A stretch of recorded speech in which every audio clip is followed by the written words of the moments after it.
연휴 기간 여야 정치인들이 지역을 돌면서 들은 민심은 뭘까요? 국민의힘은 민주당 이재명 대표가 사과해야 한다는 목소리가 높았다고 전했습니다.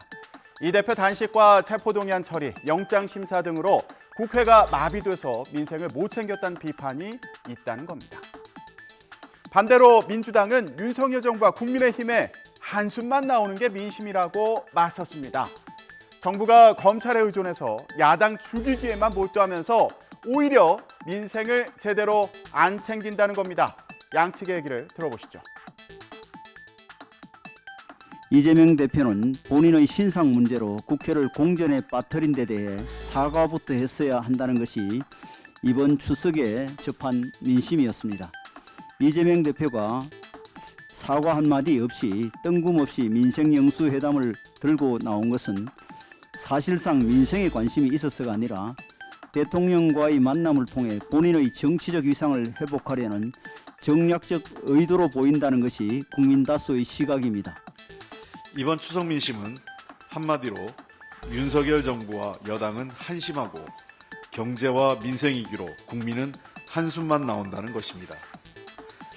민주당이 윤석열 정부의 무능과 독선을 막아내고 국민을 지키는 보루 역할을 제대로 하라는 기대와 격려의 말씀들을 주셨습니다.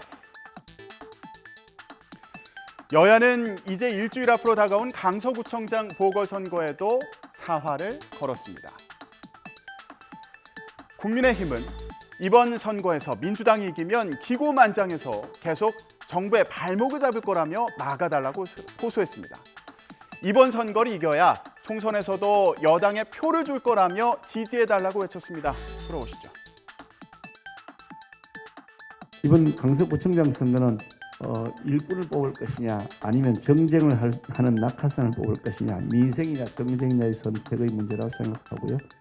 강서구로서는 구청장 16년 동안 민주당에게 맡겨놨더니 강서의 발전은커녕 정체만 거듭해왔다.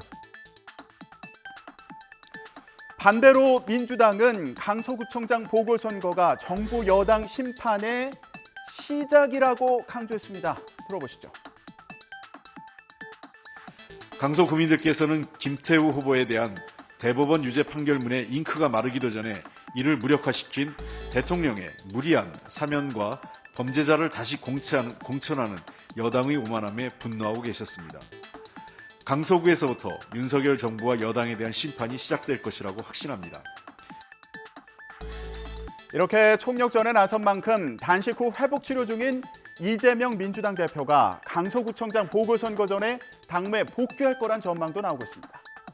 모레 6일부터 이틀 동안 진행되는 사전투표 전에 활동을 재개할 거라는 시각도 있는데요.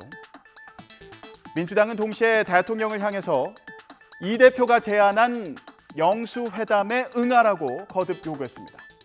하지만 대통령실은 특별히 드릴 말씀이 없다는 짧은 반응만 내놨습니다. 대통령이 피의자인 이 대표와 마주 앉으면 오해를 낳을 수 있다는 점을 고려해서 대응하지 않는 것으로 보이는데요. 국민의힘은 이 대표가 대화 상대를 잘못 골랐다며 야당 대표 상대는 여당 대표라고 지적했는데 민주당은 여당 대표에게 무슨 협상권이 있는지 모르겠다며 의문을 나타냈습니다. 벌써부터 여야 대표회담을 하자고 한 지 지금 몇 달 됐습니다.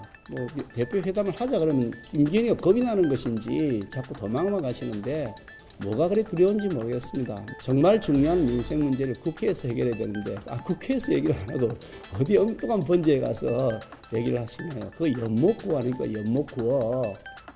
물론 여야 당대표 만날 수 있는데요. 여야 당대표 만나서 대통령과 정부의 어떤 독주와 반대되는 합의를 할 수 있을까 묻고 싶어요.